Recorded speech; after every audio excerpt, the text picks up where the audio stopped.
So చాలా మందికి ఉన్న పెద్ద క్వశ్చన్ ఏంటంటే లైక్ డిజిటల్ బిలియనర్ లో జాయిన్ అయిన తర్వాత ఏం చేయాలి, ఎలా వర్క్ చేయాలి, వీళ్ళందరూ ఎలా సంపాదిస్తున్నారు అనేది మీకున్న పెద్ద క్వశ్చన్. ఈ వీడియో లాస్ట్ వరకు చూడండి, కంప్లీట్ గా మీకు అయితే అర్థమైపోతుంది. సో వన్స్ మీరు డిజిటల్ బిలియనర్ లో జాయిన్ అయిన తర్వాత మీరు 3 ways లో బెనిఫిట్ అవ్వచ్చు. ఓకే, ఫస్ట్ ఏంటంటే మీరు ఇక్కడ కోర్సెస్ నేర్చుకొని ఫ్రీలాన్సింగ్ ప్రాజెక్ట్స్ చేయొచ్చు అండ్ కంపెనీనే ఫ్రీలాన్సింగ్ ప్రాజెక్ట్స్ తీసుకొని వస్తుంది, మీతో చేపిస్తుంది. ఓకే, సో మీకు ఇష్టమైన స్కిల్ మీద మీరు ఫ్రీలాన్సింగ్ ప్రాజెక్ట్స్ అయితే చేయొచ్చు. కంపెనీ సైడ్ నుంచే పేమెంట్ కూడా ఫ్రీలాన్సింగ్ పోర్టల్ నుంచి కంపెనీ నుంచే పే చేస్తుంది అనమాట. అండ్ సెకండ్ వచ్చేసి జాబ్స్, కంపెనీనే మీకు part time jobs, full time jobs మీకైతే తీసుకొని వస్తుంది. So complete responsibility jobs related అంతా లైక్ మన దగ్గర హెచ్ఆర్ ఉంటారు, హెచ్ఆర్ కొలాబరేషన్స్ తీసుకొని వచ్చి మీకైతే జాబ్స్ కి వెళ్ళాలనుకున్న వాళ్ళకి జాబ్స్ కూడా వెళ్ళిపోవచ్చు అనమాట. ఓకే, సో నెక్స్ట్ వచ్చేసి అఫిలియేట్ మార్కెటింగ్. మీకు కంపెనీలోనే అఫిలియేట్ మార్కెటింగ్ కూడా చేసుకునేదానికి ఆప్షన్ ఉంటుంది. సో ప్రతి సేల్ మీద అప్ టు 75% దాకా మీరు కమిషన్ కూడా తీసుకోవచ్చు అండ్ ఈచ్ రెఫర్ అన్నమాట. ఓకే, సో ఈ 3 ways లో మీరైతే బెనిఫిట్ అవ్వచ్చు. ఫస్ట్ ఫ్రీలాన్సింగ్, సెకండ్ది జాబ్స్ కి వెళ్ళాలంటే పార్ట్ టైం, ఫుల్ టైం ఏ జాబ్స్ కి వెళ్ళొచ్చు, థర్డ్ వచ్చేసి affiliate marketing.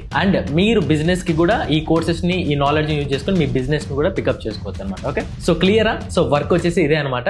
And affiliate marketing కి, ఫ్రీలాన్సింగ్ కి కంపెనీ సైడ్ నుంచే పేమెంట్ ఉంటుంది. ప్రాజెక్ట్స్ కంపెనీనే తీసుకొని వస్తుంది. మళ్ళీ చెప్తున్నాను, ప్రాజెక్ట్స్ కంపెనీనే కంప్లీట్ రెస్పాన్సిబిలిటీ తీసుకొని వస్తుంది అనమాట. Okay, every week, every month మీకైతే ప్రాజెక్ట్ అప్డేట్స్ వస్తూనే ఉంటాయి. మీకు డెడికేటెడ్ ఫ్రీలాన్సింగ్ పోర్టలే ఉంటుంది డిజిటల్ బిలియనర్ లో. ఓకేనా, సో ఎన్నో ప్లాట్ఫామ్స్ మీరు చూసిండొచ్చు. కంప్లీట్ గా డిజిటల్ బిలియనర్ అనేది చాలా డిఫరెంట్, ఒక స్టూడెంట్ మైండ్ సెట్ తో బిల్డ్ చేసిన కంపెనీ అనమాట ఇది మొత్తము. So you will definitely like it. 1-2 సార్లు వేరే ప్లాట్ఫామ్స్ ఏముంది, మన దాంట్లో ఏముందని చెక్ చేసుకోండి. You will get the best and start your journey with digital billionaire today, because your growth starts here.